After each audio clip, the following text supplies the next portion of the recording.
Victoria Chen's voice sliced through the ambient jazz like a jagged blade. Naomi Richardson froze, her tray trembling as the socialite pointed a manicured finger. She was the only one near me. That girl took it. Mr. Kim, the restaurant owner, didn't hesitate.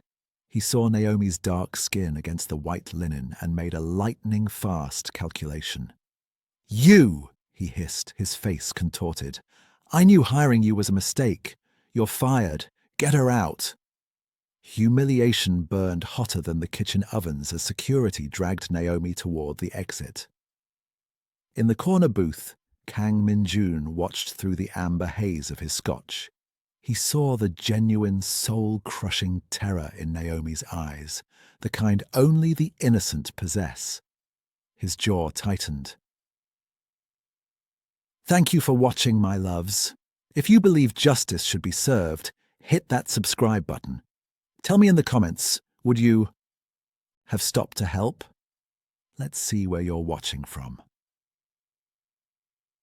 The silence in Kang Min-jun's private office was surgical, engineered, and absolute.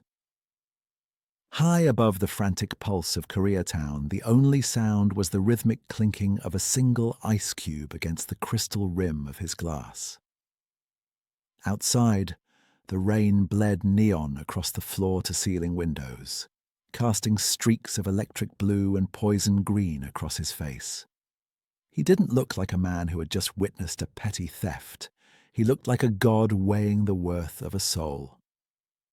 On the wall-mounted monitors, the restaurant's security feed looped in a digital ghost dance.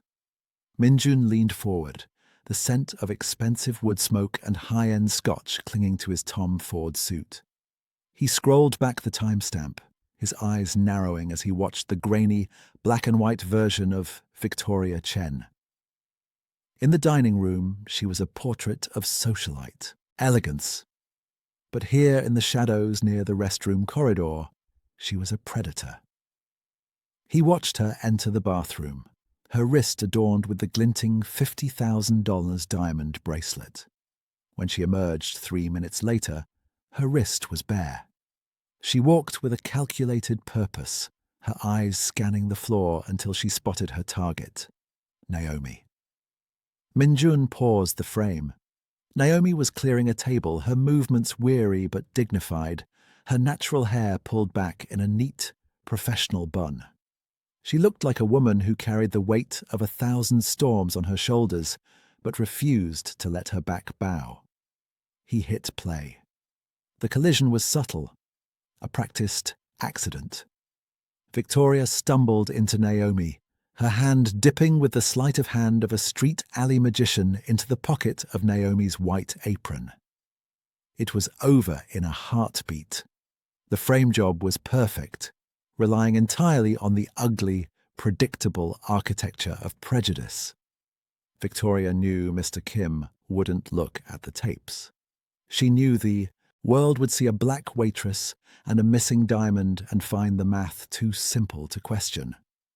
"Insurance fraud," Min-jun whispered to the empty room, his voice smoke over gravel. "You're sloppy, Victoria." He knew Victoria's husband was drowning in gambling debts to the 14K triad. She wasn't just being cruel, she was being desperate. But in Min-jun's world, desperation was a weakness, and using his establishment as the stage for her pathetic theatre was an insult he couldn't ignore. More than that, he couldn't shake the memory of Naomi's face as she was dragged out, the way she hadn't screamed or cursed, but had simply looked hollowed out, as if the last spark of hope had been extinguished by a gust of cold reality. He picked up his encrypted phone and dialed a number that didn't exist on any public register. "I need a full profile on Naomi Richardson," he commanded in fluent Korean, his tone Brooks Brothers sharp. "Current address, bank statements, family history, and get me the deep dive on Victoria Chen's recent offshore activities. I want to know exactly how much she owes the Chinese." He hung up and turned back to the screen, zooming in on Naomi's frozen image. She looked trapped, even in a still frame. Min-jun felt a strange, cold heat bloom in his chest, a possessive curiosity. He would clear her name, yes, but justice was a transactional currency in his world. He would save her from the darkness of the frame job, only to offer her a place in a much deeper, more beautiful shadow. The radiator in Naomi's Washington Heights studio groaned like a dying beast, a rhythmic metal-on-metal clang that vibrated through the floorboards and into her very bones. She sat on the edge of her sagging twin bed, her head buried in her hands. The scent of damp wood and the lingering, clinical smell of cheap floor cleaner from the restaurant clung to her skin, a reminder of the life she had just been stripped of. On the small kitchen table, her primary possession, a battered but meticulously cared for Canon DSLR, sat like a silent witness. Beside it lay a pile of overdue medical bills from the Emory University Hospital in Atlanta, the totals highlighted in a mocking, fluorescent yellow. Her mother's multiple sclerosis didn't care about misunderstandings or wrongful terminations. It just kept eating away at nerves and bank accounts. They really didn't even look at the cameras, Nay. Shanice's voice broke the heavy silence.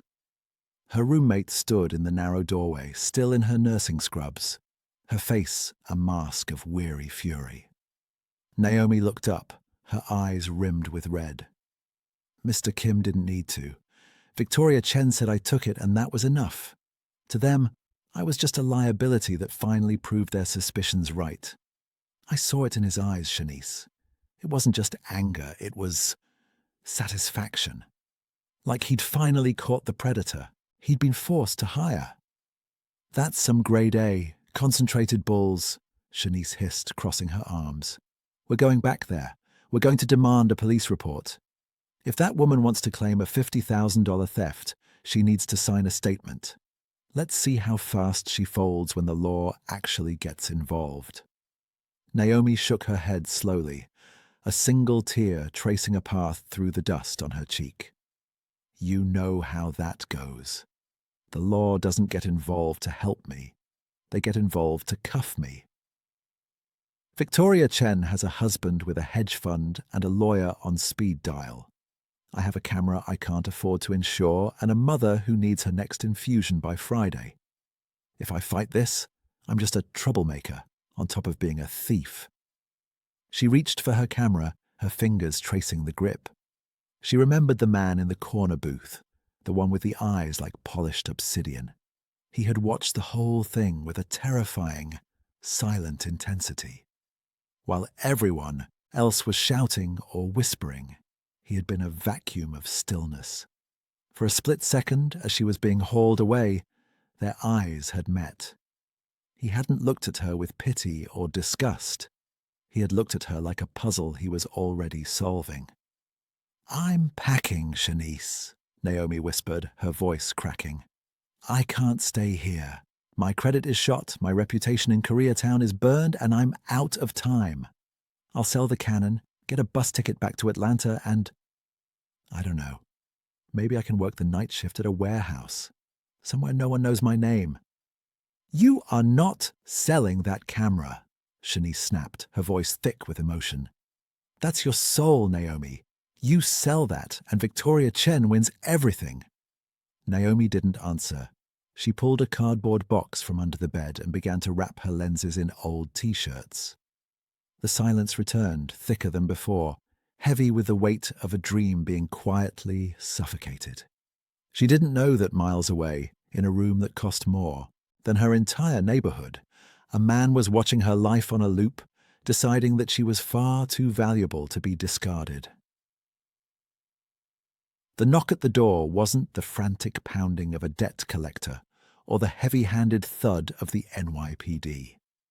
It was 3 precise, measured raps that cut through the groan of the radiator like a metronome. Naomi froze, a half-wrapped lens in her hand. Shanice was at the hospital on a double shift. No one came to this floor at 11 o'clock at night unless they were looking for trouble. Naomi peered through the peephole. The hallway's flickering yellow light caught the edge of a razor-sharp jawline and a charcoal Tom Ford suit that cost more than her entire apartment building. Her breath hitched. It was the man from the corner booth. She unlatched the deadbolt, the chain rattling with the tremors in her fingers. As the door swung open, the scent of sandalwood, expensive, tobacco and the cold, crisp edge of the night air flooded her cramped studio. Kang Min-jun stood there, a silent titan in a realm of peeling wallpaper and scuttling roaches. He looked at the half-packed boxes, his eyes sweeping over her life with a clinical, terrifying efficiency. "How did you find me?" Naomi whispered, her voice a thin wire. "I own 3 detective agencies in this city, Miss Richardson," Min-jun said. His voice was smoke over gravel, perfectly modulated. "Finding people is a hobby. Finding the truth is my profession." He stepped inside without an invitation, his presence shrinking the room until Naomi felt like she was breathing his air. He didn't look at the mess. He looked at her. He pulled a sleek, obsidian black phone from his pocket and tapped the screen. "You were discarded because of a lie. I don't like lies. They are inefficient." He handed her the phone. Naomi watched, her heart hammering against her ribs as the grainy footage played. She saw Victoria, Chen's practiced stumble. She saw the flash of the diamond bracelet as it was slipped into her own apron pocket. The air left her lungs in a jagged sob. She wasn't crazy. She wasn't a thief. Seeing it, actually seeing the moment her life was sabotaged, felt like a physical blow to the chest. "Why show me this?" she gasped, handing the phone back with shaking hands. "I'm already fired. It's over." "It is only over if you want it to be," Min-jun said. He walked to her small table and picked up her Canon DSLR, handling it with surprising reverence. "I've seen your work, Naomi. You have a way of capturing the truth in things that are broken. I find that useful." He set the camera down and turned to face her. "I'm expanding my legitimate holdings.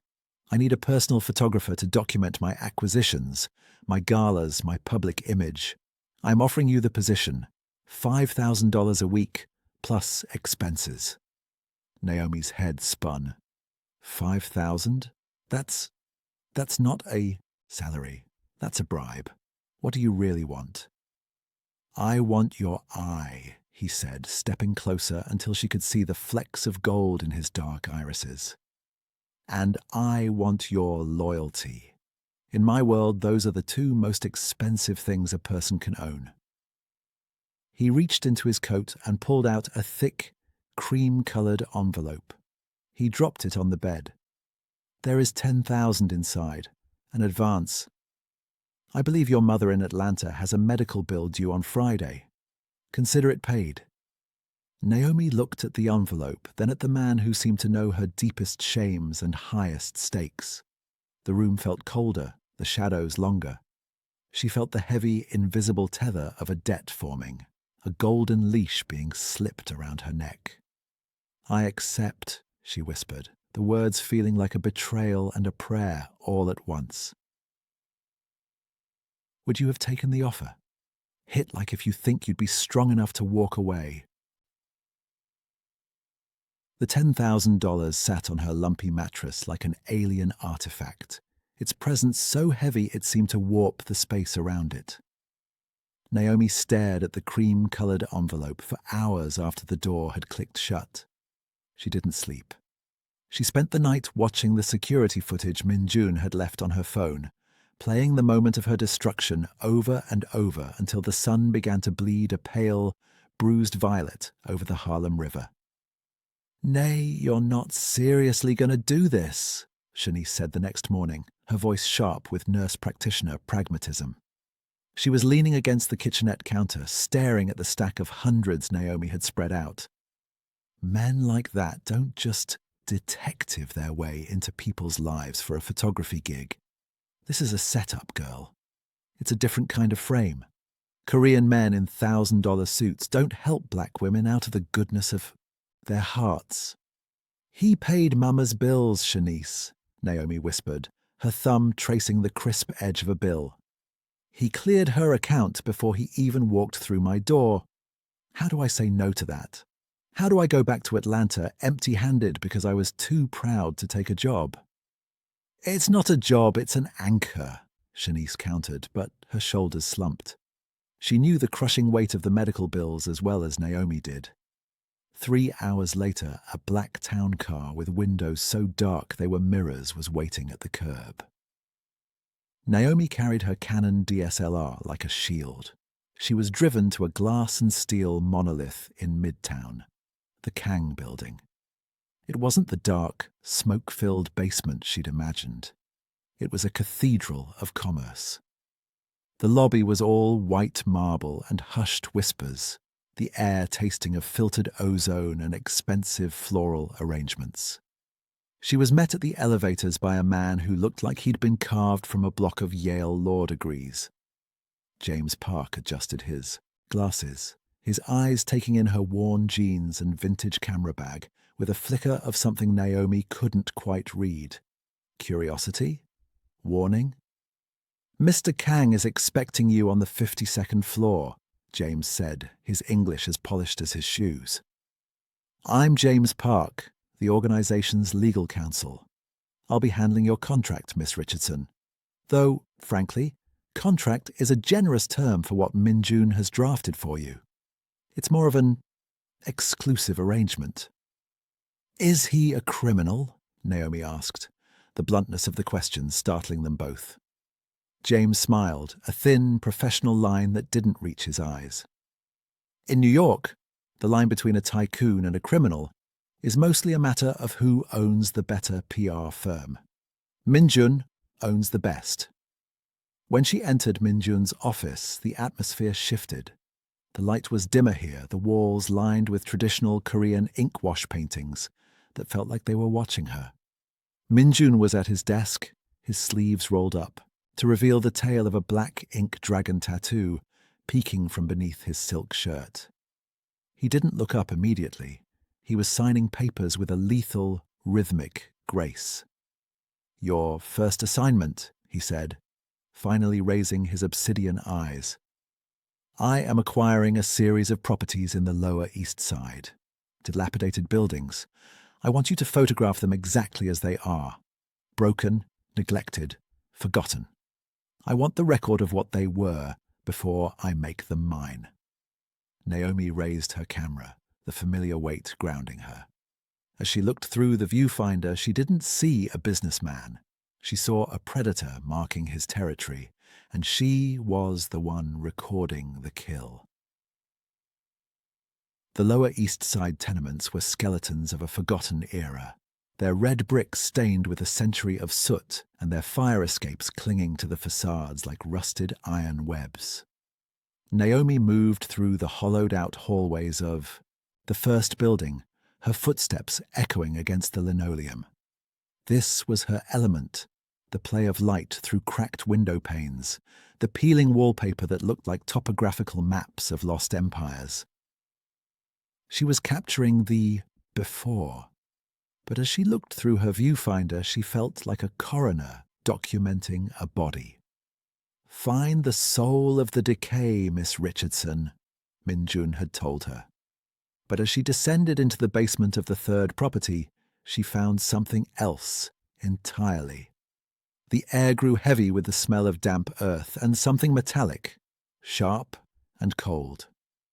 A heavy steel door at the end of the corridor stood slightly ajar, spilling a sliver of clinical white LED light into the darkness. Naomi didn't stop. Her photographer's instinct, that nagging curiosity to see what lay in the shadows, pushed her forward. She pressed her eye to the camera, using the zoom lens as a telescope.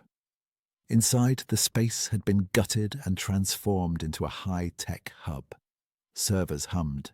In the corners, their blue lights blinking like malevolent eyes. In the center of the room, 3 men in sharp, dark suits stood around a wooden chair. A man was tied to it, his head lolling, his white shirt blossoming with crimson stains. Naomi's heart hammered against her ribs, a frantic bird in a cage. Her finger hovered over the shutter. In the center of the frame, Min-jun appeared. He looked different here than he did in the penthouse. He had discarded his jacket, his silk shirt sleeves rolled up past his elbows, the dragon tattoo on his forearm appearing to writhe in the flickering light. He wasn't shouting. He was speaking in low, rhythmic Korean, his voice a lethal caress. He held a heavy ring on his finger and with a casual, terrifying precision, he backhanded the man in the chair. Click.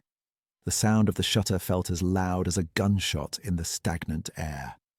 Naomi froze, her breath hitching. She had just captured a crime. She had just seen the monster behind the mask of the tycoon. Her first instinct was to run, to scream, to find a cop. But then she remembered the $10,000. She remembered the paid-in-full notice on her mother's medical portal. One of the men in the room turned toward the door. "Who's there?" he barked in Korean. Naomi backed away into the shadows, her sneakers silent on the concrete. She didn't flee the building.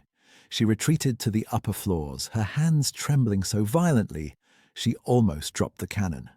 She stood by a window, staring out at the Manhattan skyline, realizing that the gilded cage didn't just have bars. It had blood on the floor. 10 minutes later, her phone buzzed. A text from Min-jun. "I am finished. The car is outside. I trust you found the truth you were looking for." She looked down at the digital display of her camera. The image of Min-jun, fist clenched, eyes cold as the deep sea, stared back at her. It was the most honest portrait she had ever taken. It was a masterpiece of brutality. She didn't delete it. She turned off the camera, tucked it into her bag, and walked toward the elevator, stepping over the threshold from the world of light into his world of shadows. She was no longer just a witness. She was an archive. The transition from the blood-scented basement to the Kang family estate was a whiplash of sensory overload. Naomi sat in the back of the town car, her camera bag clutched against her ribs like a vital organ. She felt the weight of the digital file she had just captured, the image of Min-jun's fist and the broken man in the chair, burning through the leather of her bag.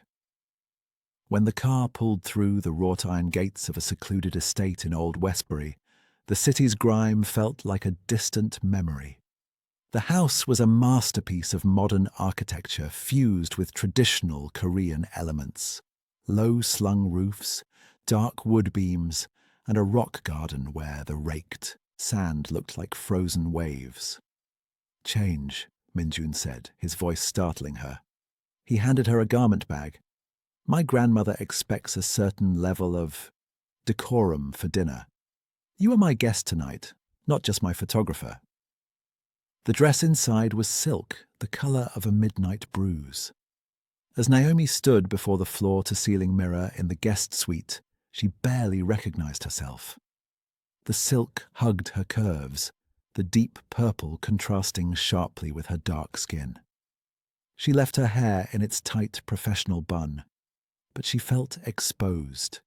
She looked like a woman who belonged in this world of silent wealth, but her heart beat with the rhythm of a survivor who knew the foundation was built on bones. The dining hall was a sea of dark suits and sharp, predatory eyes.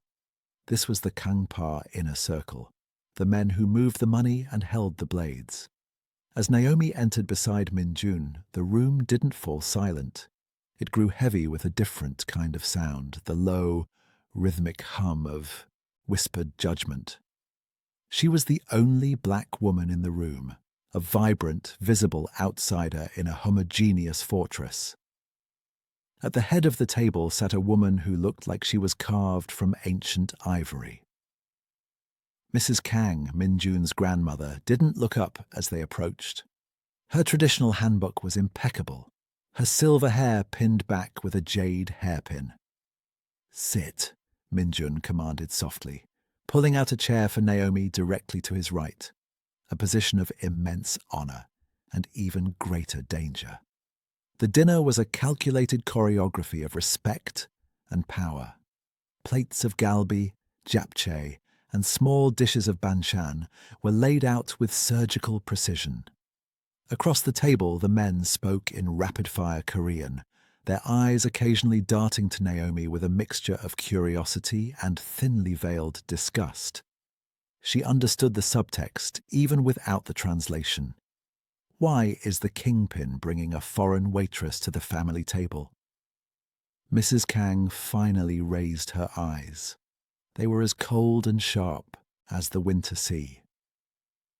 She spoke a single sentence in Korean, her voice a brittle rasp. "She says you have the hands of someone who has worked," Min-jun translated, his expression unreadable. "She wants to know if you know the value of what you are holding." Naomi felt the camera bag under the table. She thought of the basement. She thought of the $10,000. She thought of her mother, who was currently sleeping in a bed paid for by the man beside her. "Tell her," Naomi said, her voice steady despite the tremor in her soul, "that I know exactly what everything here costs. Most people just pay with money. Some pay with more." Min-jun's lips quirked into the ghost of a smile. He didn't translate her words. He simply placed his hand over hers on the table, a public claim that sent a shockwave of silence through the room. Naomi didn't pull away. This was her first true compromise. To protect her mother, she was now the ornament of a monster, playing her part in a theater of blood and silk. The silence of the Westbury estate was different from the silence of Washington Heights. In the city, silence was just a gap between sirens. Here it was a heavy, cultivated thing that tasted of pine and ancient secrets. After the tension of the dinner, Min-jun had led Naomi to a private glass-enclosed terrace that overlooked the moonlit rock garden. The sand looked like a silver sea, ripples carved into the earth by a steady, invisible hand. Min-jun had discarded his tie, and the top buttons of his shirt were undone. He looked less like a kingpin and more like a man weary of his own crown. He stood by the glass, his silhouette sharp against the moonlight. "My grandmother believes that if you don't understand the history of the ground you stand on, you will eventually fall through it," he said, his voice a low vibration in the quiet room. He turned to look at her, his eyes tracing the line of her silk dress. "You handled yourself well tonight, Naomi. Most people crumble under her stare." "I've been stared at my whole life, Min-jun," Naomi replied, leaning against a dark mahogany desk. "Usually by people who think I'm in the wrong neighborhood or the wrong store. Your grandmother's look was just more expensive." She reached into her bag and pulled out her camera, the screen glowing as she scrolled through the day's shots. She stopped on the image of him in the basement, the brutal, honest portrait of a man who ruled through fear. She held it out so he could see. "Is this the history of the ground you stand on?" Min-jun didn't flinch. He walked toward her, his movements fluid and predatory. He took the camera from her hands, his fingers brushing hers. The heat of the contact sent a jolt through her, a dangerous electric current that made her breath hitch. He stared at the image of his own violence. "In my world, Naomi, peace is maintained through the credible threat of war," he whispered, stepping closer until she was pinned between him and the desk. The scent of sandalwood and something darker, iron and rain, enveloped her. "That man was a traitor. He didn't just steal money. He stole the safety of every family under my protection. Justice isn't always found in a courtroom. Sometimes it's found in a basement." He reached out, his hand hovering near her face before his thumb traced the line of her jaw. His touch was surprisingly gentle, a stark contrast to the fist she'd seen in the photograph. "You see the monster," he murmured, his gaze dropping to her lips. "But do you see the man who is trying to keep the world from burning?" He turned slightly, pulling the silk of his shirt away from his shoulder.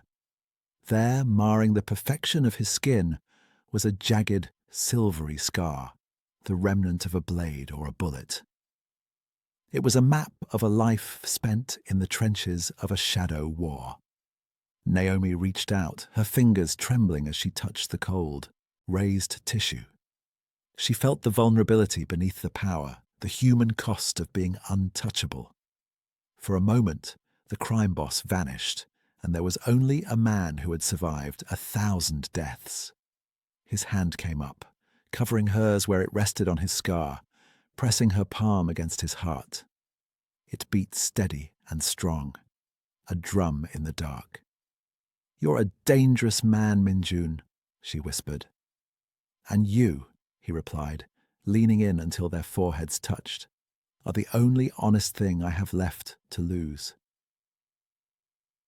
The chemistry is undeniable, but is it worth the cost? Subscribe if you're feeling this tension too. The moon hung like a silver coin over the rock garden, casting long skeletal shadows across the terrace.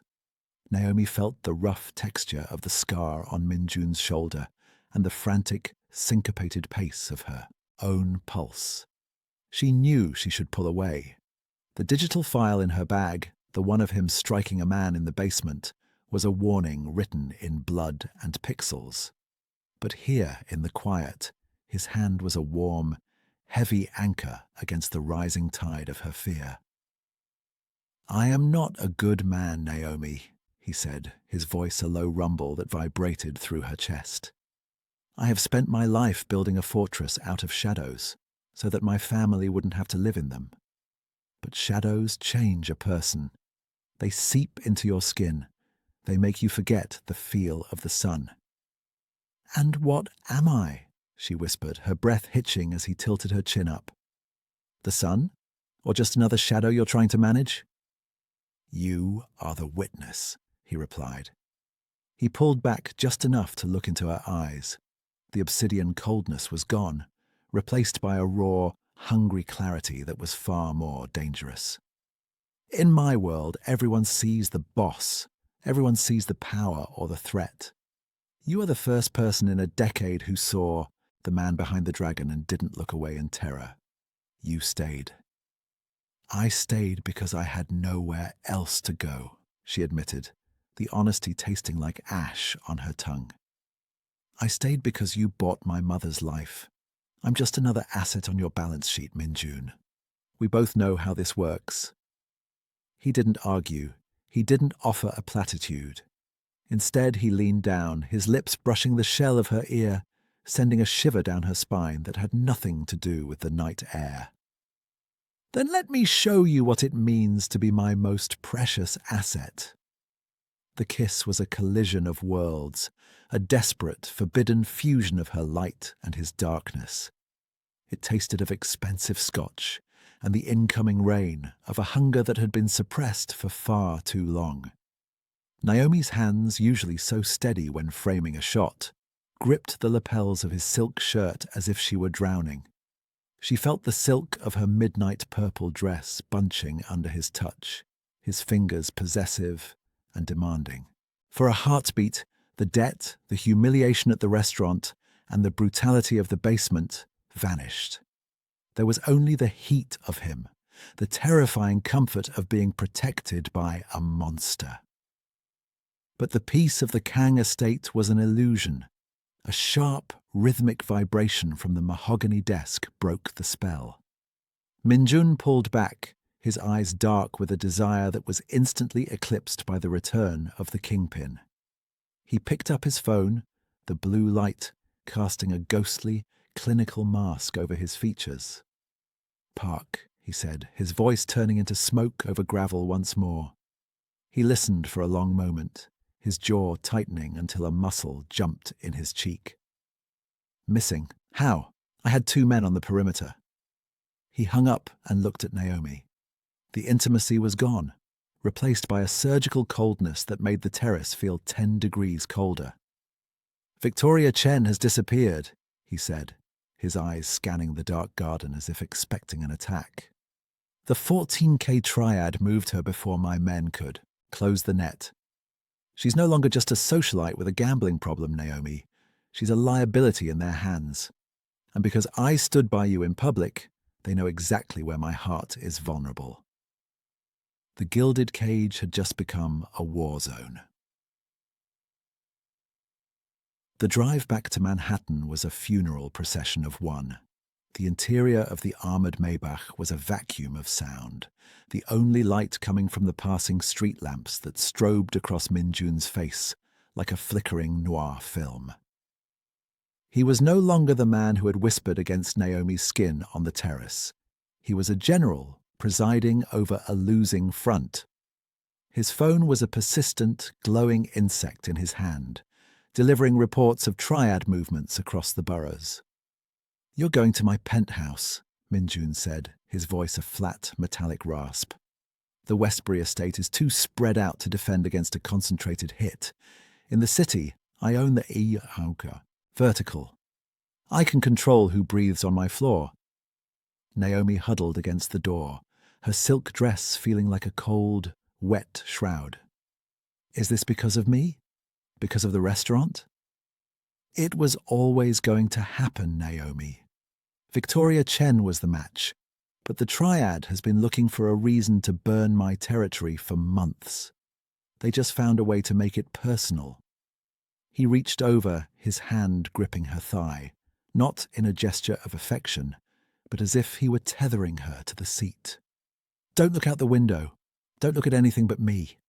The ambush happened at the mouth of the Queens Midtown Tunnel. A heavy-duty construction truck, its yellow lights flashing a deceptive warning, suddenly swerved across the 3 lanes, blocking the entrance. Naomi's driver slammed on the brakes, the tires screaming against the asphalt.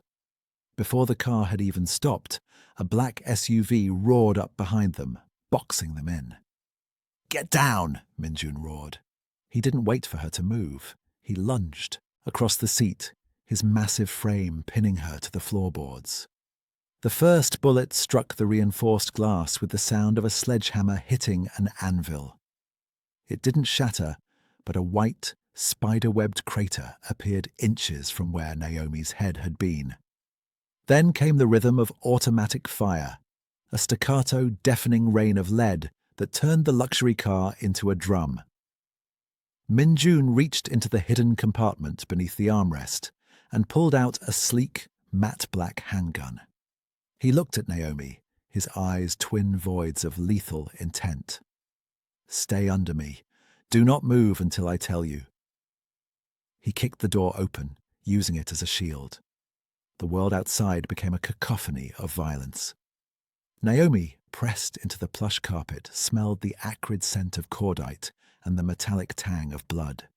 She heard Min-jun's voice, a barked command in Korean, followed by the wet, sickening thud of a body hitting the pavement.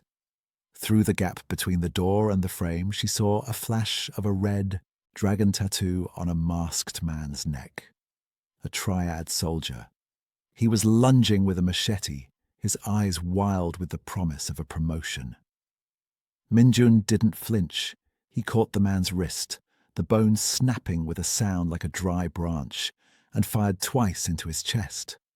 The silence that followed was surgical, engineered, and terrifying. The sirens were distant, a muffled wail that New York's concrete heart usually ignored. Min-jun stood over the carnage, his shirt stained with someone else's life, his dragon tattoo appearing to glow in the neon glare of the tunnel lights. He looked down at Naomi, his hand reaching out to pull her from the wreckage. "They're sending a message," he whispered, his voice gravel over silk. "They think you're my weakness. They're about to find out you're the reason I'm going to erase them." The penthouse was a sanctuary of glass and obsidian, hovering 50 stories, above a city that felt like a distant, flickering fever dream. Inside, the silence was surgical, engineered to drown out the echoes of the gunfire at the tunnel. The only light came from the blue-tinted security monitors in the hallway and the moon bleeding through the floor-to-ceiling windows. In the master bathroom, the scent of expensive cologne mingled with the metallic tang of drying blood. Naomi's hands trembled as she dipped a silk cloth into a bowl of warm, rose-scented water. Min-jun sat on the edge of the marble tub, his shirt discarded. The dragon tattoo on his back seemed to pulse in the dim light. She began the washing ritual, wiping the dark, crusted stains from his knuckles and the jagged scar on his shoulder. "You're shaking," he murmured, his voice smoke over gravel. "I've never seen anyone die before, Min-jun," she whispered, her voice a thin wire. "I've seen poverty, I've seen illness, but I've never seen the life leave someone's eyes like that. You didn't even blink." "If I blink, you die," he said, turning to catch her wrist. His grip wasn't a caress, it was an anchor. "The world doesn't give prizes for being soft, Naomi.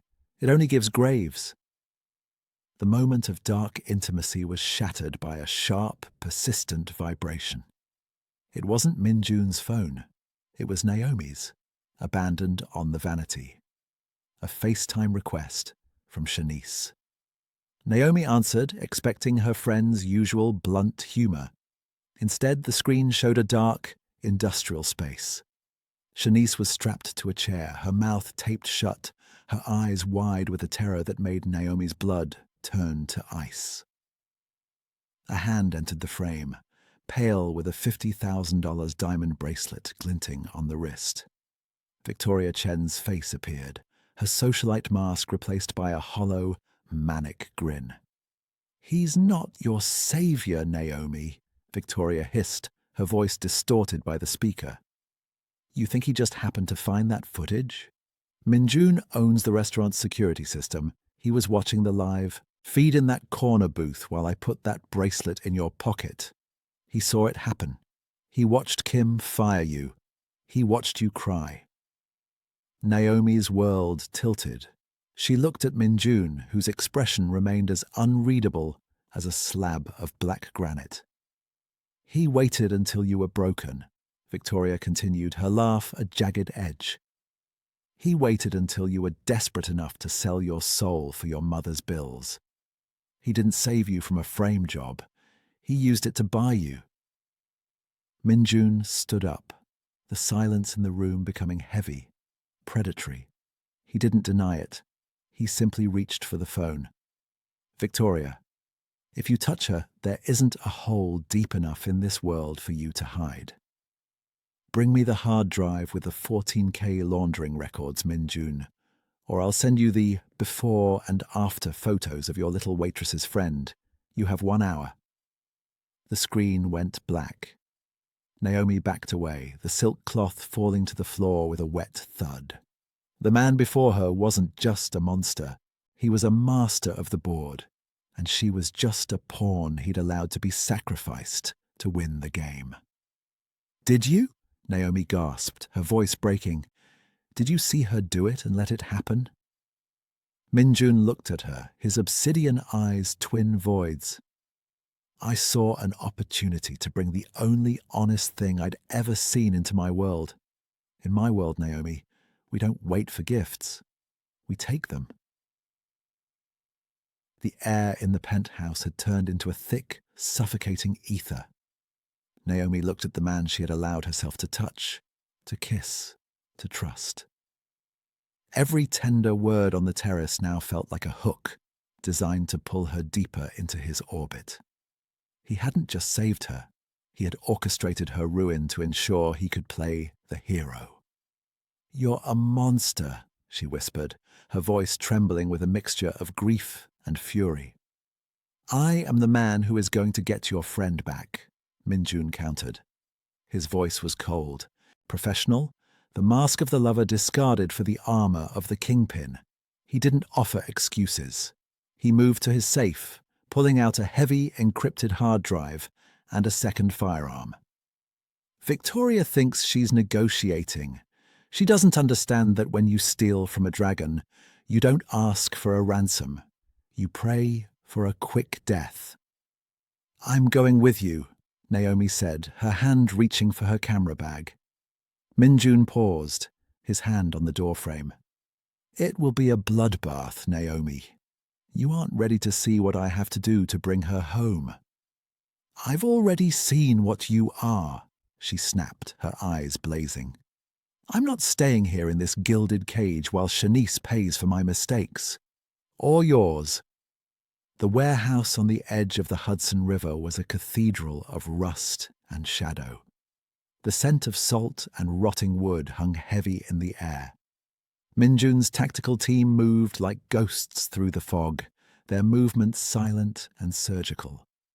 Naomi followed behind Min-jun, her camera clutched to her chest. She wasn't here to document. She was here to witness the full weight of the debt she owed. The confrontation was short and brutal. Min-jun didn't enter with a suitcase of records. He entered with a storm. Flashbangs turned the darkness into a blinding white purgatory. Naomi heard the staccato rhythm of gunfire, the wet thuds of falling bodies, and the screams of men who had underestimated the Kang organization. She rounded a corner and saw Min-jun in the center of the kill zone. He was a whirlwind of precision, his movements blending the elegance of a dancer with the lethality of a butcher. He didn't just fire his weapon, he used the environment, using a triad soldier as a human shield, before snapping the man's neck and dropping him like a spent casing. Then she saw Victoria. The socialite was huddled behind a stack of crates, holding a jagged piece of glass to Shanice's throat. Victoria's face was a mask of weeping mascara and raw terror. "Stay back! I'll kill her! I swear to God, Min-jun, I'll open her up!" Min-jun stopped. He lowered his gun, his face an expressionless mask. But Naomi saw the way his eyes tracked the movement of the glass. "Victoria," Min-jun said, his voice a lethal caress.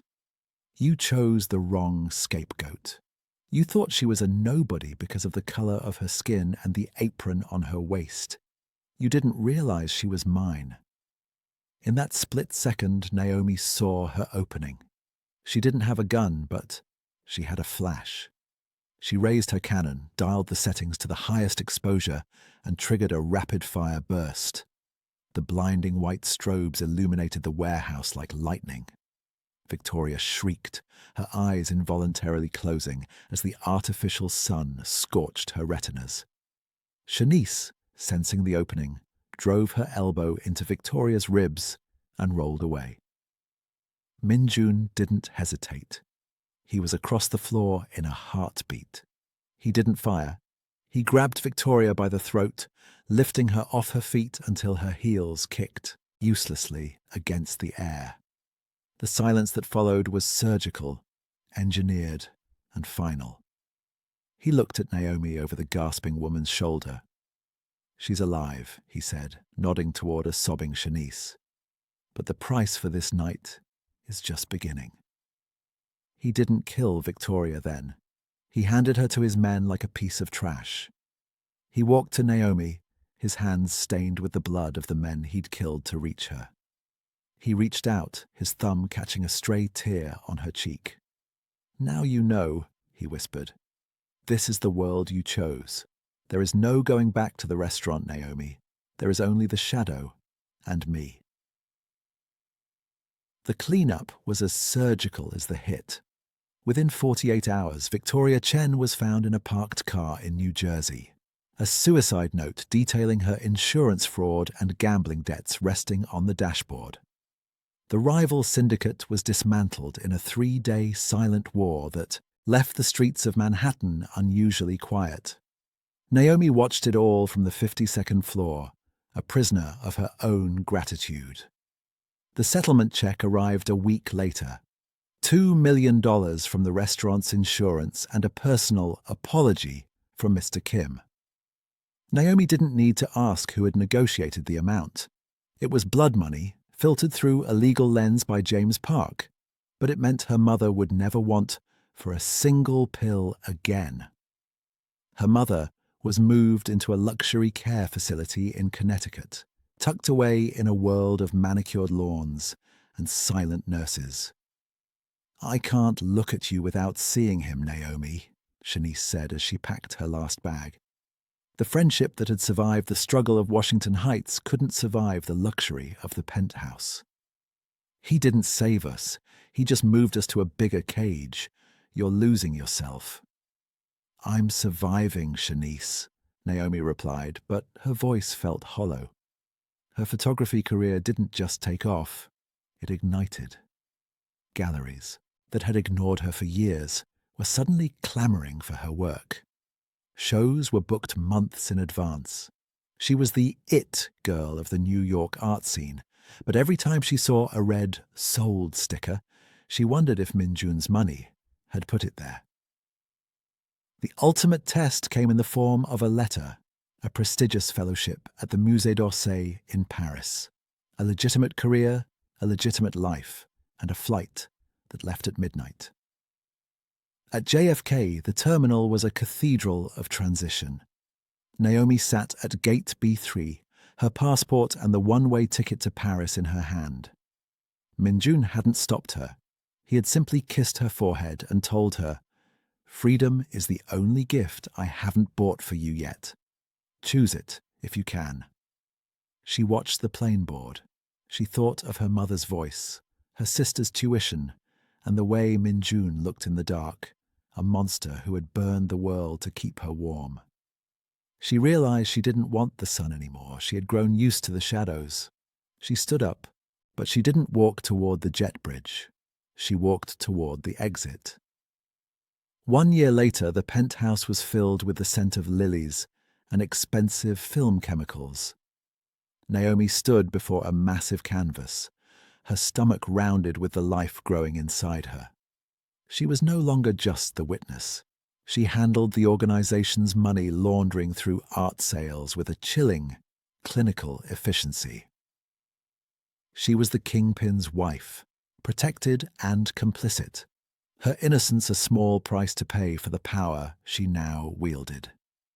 Her final exhibition, titled "Beautiful Monsters," featured a portrait of Min-jun sitting in the dark, the dragon tattoo visible beneath his silk shirt. It was a masterpiece of humanized propaganda. He approached her, his hand resting possessively on her waist. "Are you happy, Naomi?" he whispered. "I'm powerful," she replied, leaning into his touch as she captured one last shot. "In this world, that's better." Thank you for watching, my loves. If this story pulled you into the shadows with me, hit like, subscribe, and tell me your thoughts below. Every comment helps this story reach the people who need it. Rest your heart for now, because the next story goes even deeper. And trust me, you won't want to miss what comes next.